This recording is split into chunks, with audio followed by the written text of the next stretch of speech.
Madame,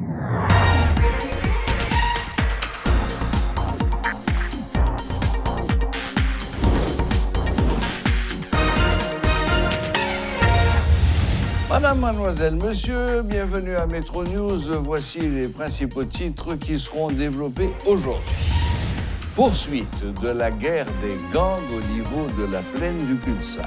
Ce mardi encore, des tirs nourris ont été entendus et toutes les routes menant dans le nord étaient bloquées. L'ancien directeur général de la PNH, Mario Andressol, plaide en faveur d'une réforme en profondeur de la police nationale. Selon lui, un vetting est nécessaire au sein de l'institution policière. Signature ce mardi d'un mémorandum d'entente entre le Fonds national d'éducation et l'Université d'État d'Haïti. Ce mémorandum vise à définir un cadre de partenariat entre les deux institutions pour le financement et la réalisation de projets.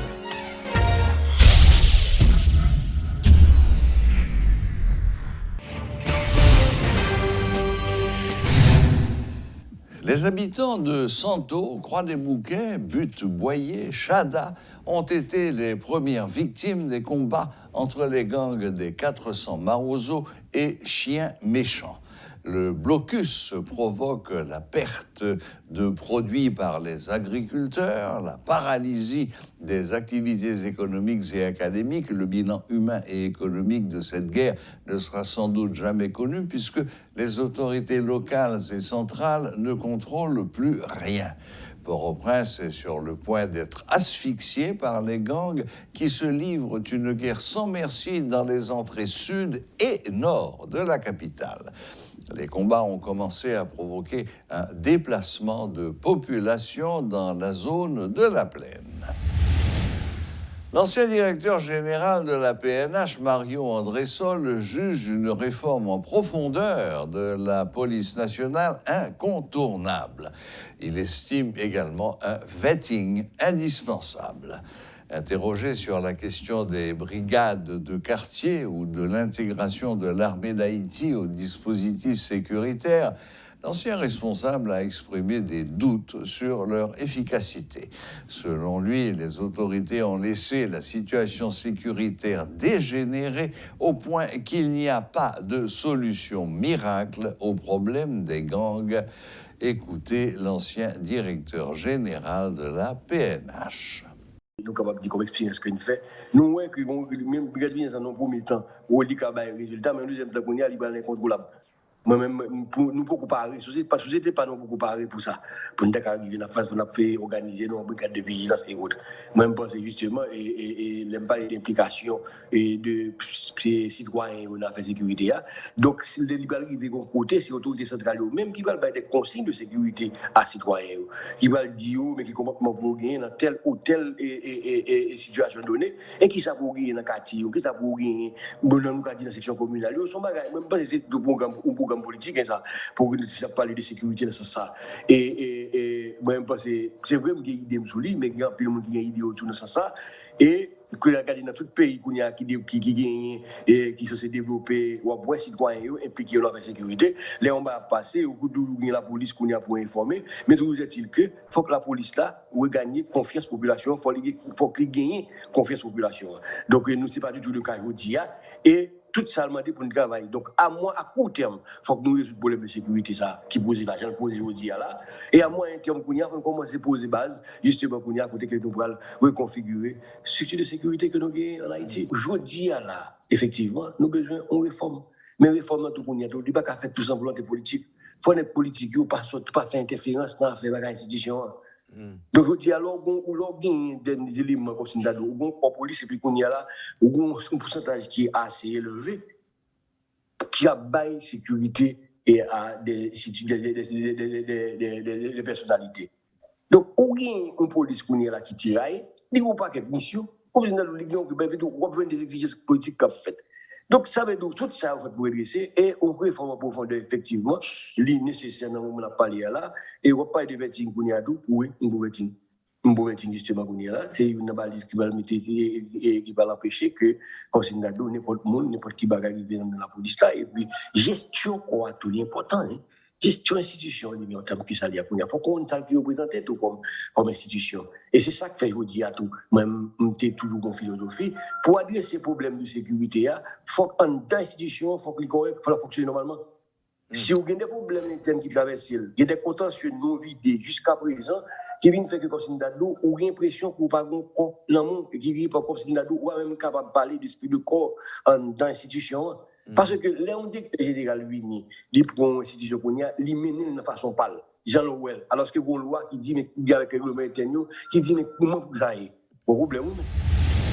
Le ministre de l'Économie et des Finances, Michel Patrick Boisvert, estime que l'État haïtien ne peut plus continuer à subventionner les produits pétroliers.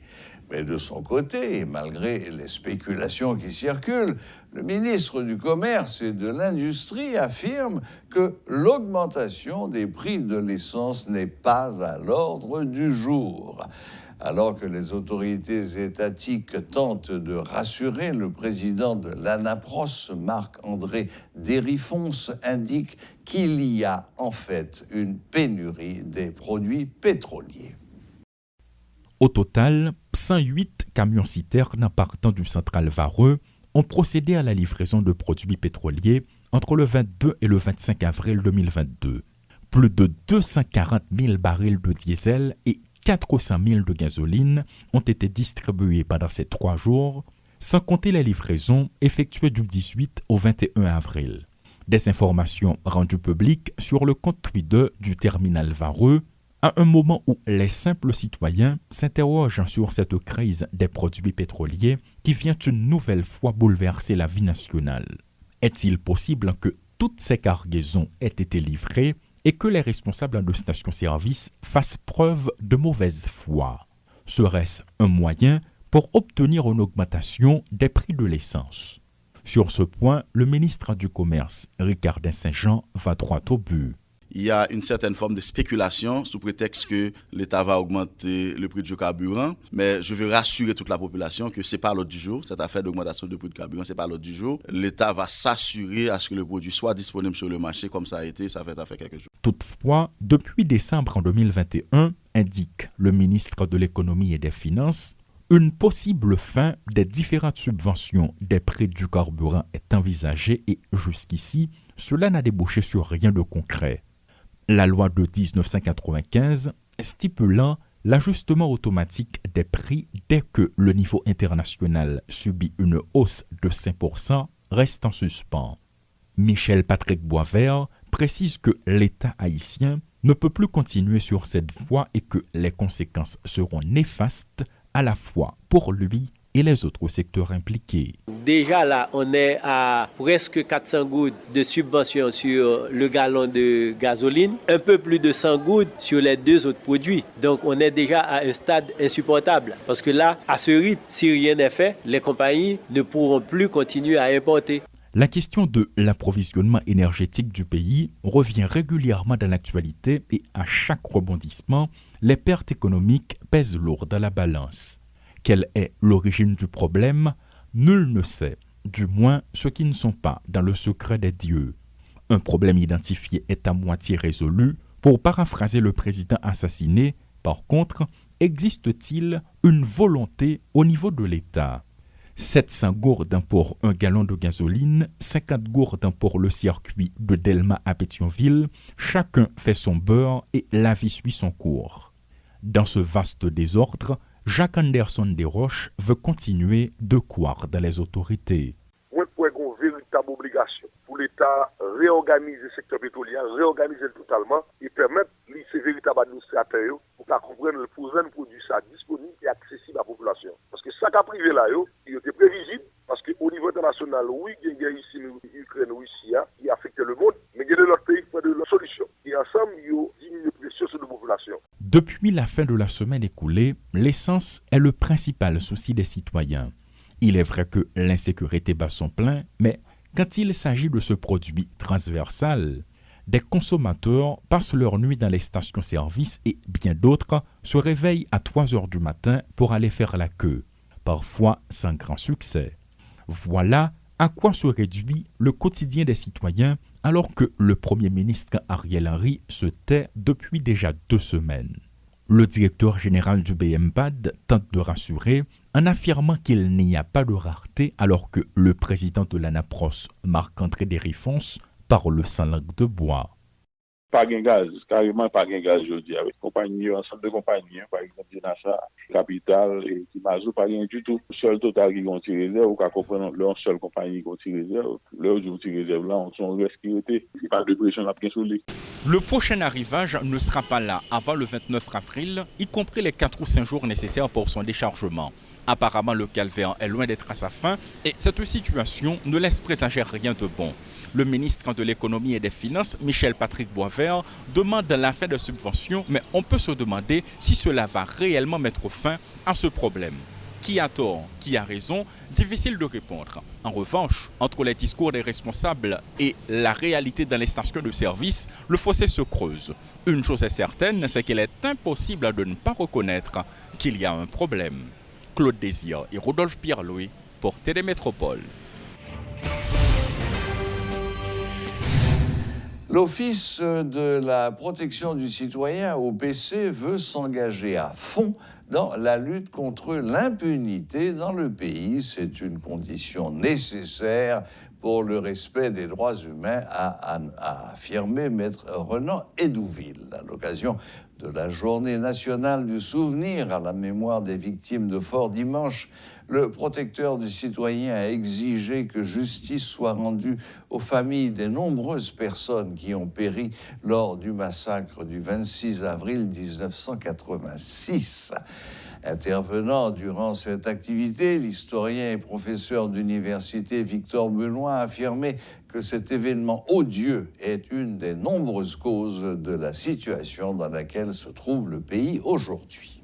En effet, le bon citoyen ou la bonne citoyenne, en tant que patriote, doit nécessairement s'efforcer pour combattre l'impunité, promouvoir des valeurs universelles, telles par exemple le droit à la vérité, le droit à la justice, le droit aux réparations pour les victimes directes et indirectes.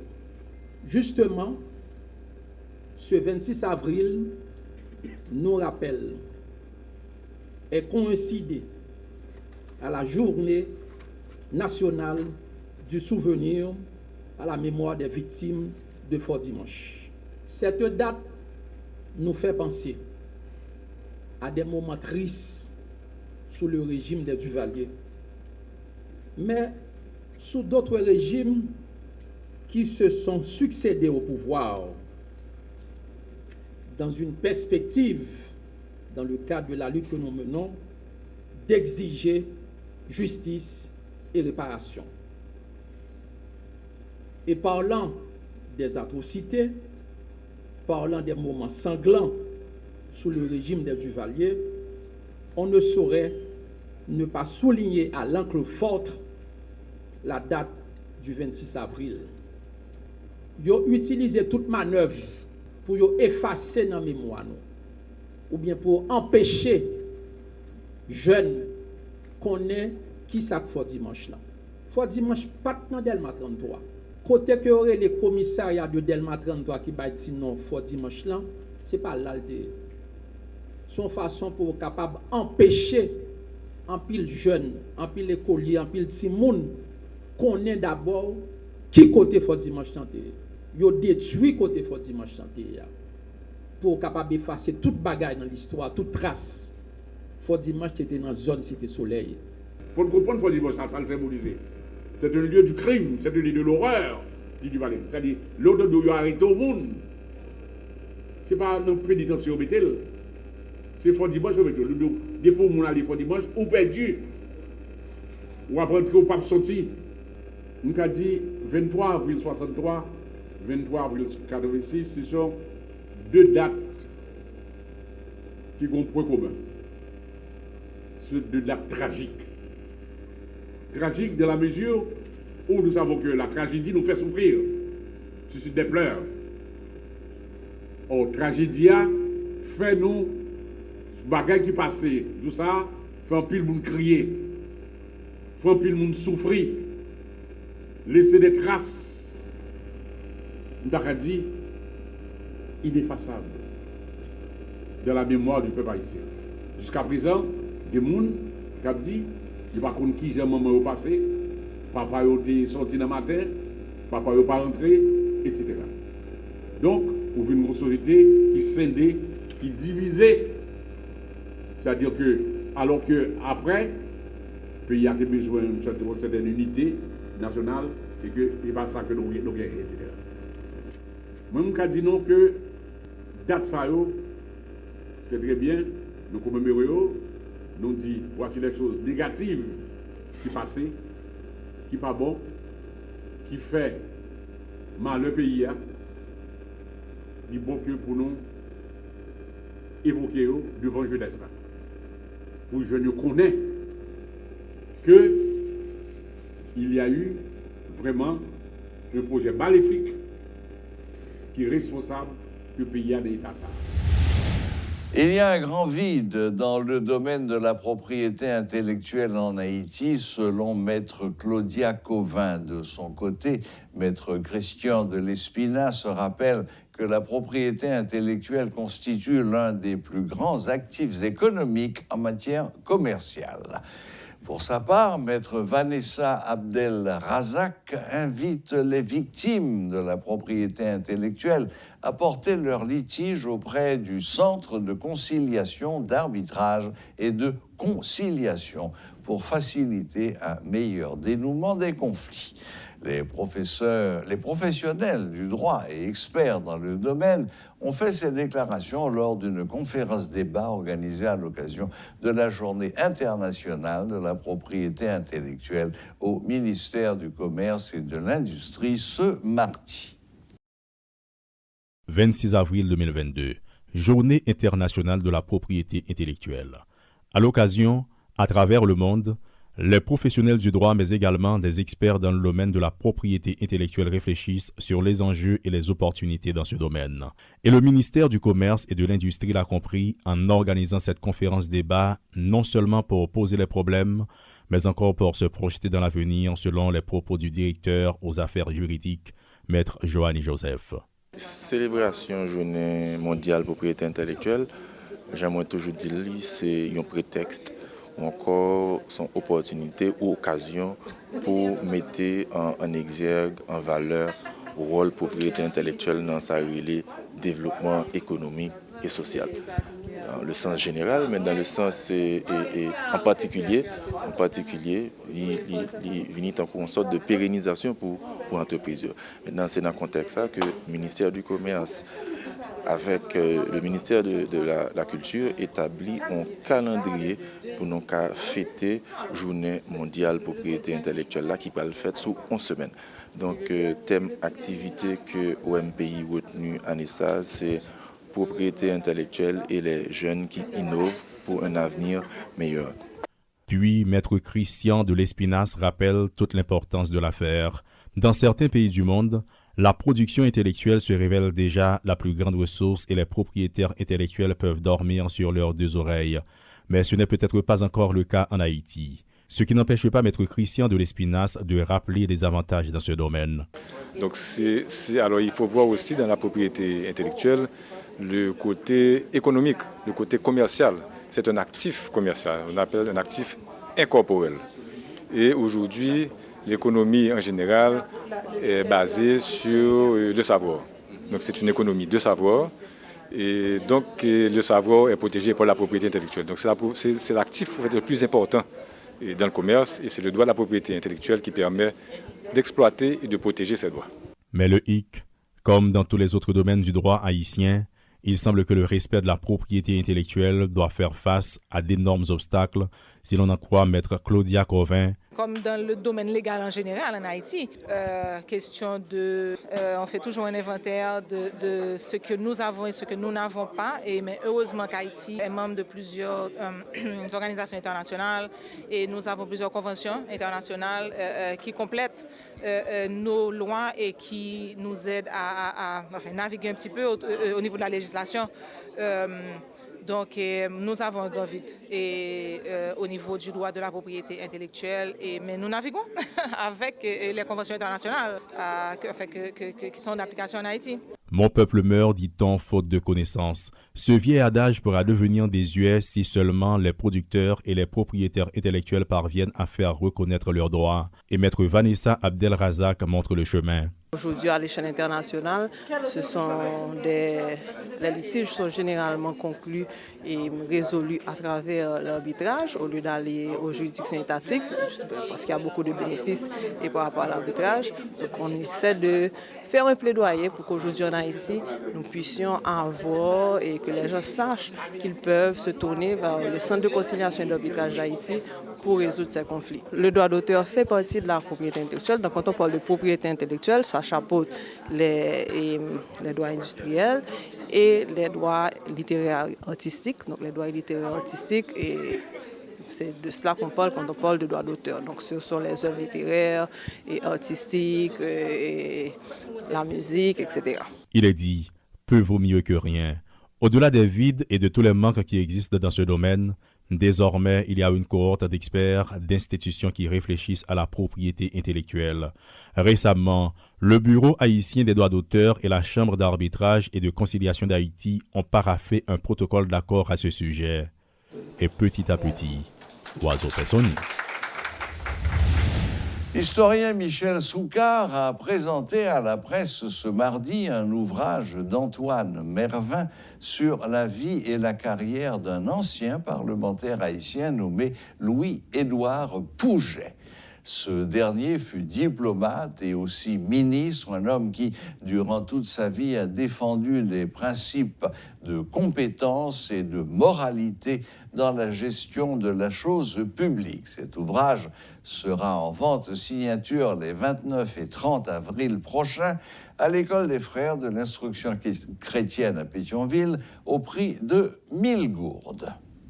Le livre d'Antoine Mervin sera un livre qui sera en vente vendredi 29, samedi 30 avril, à l'École des Frères de l'Instruction chrétienne à Pétionville, sur la place Saint-Pierre. De 9h à 4h, le prix est à 1000 gourdes et il s'intitule Louis-Édouard Pouget par Antoine Mervin. Et je vous garantis que c'est une lecture à la fois agréable et instructive parce que non seulement c'est un personnage très peu connu et qui mérite de l'être, mais c'est écrit dans un style, je dirais, sobre, précis, lucide et particulièrement élégant.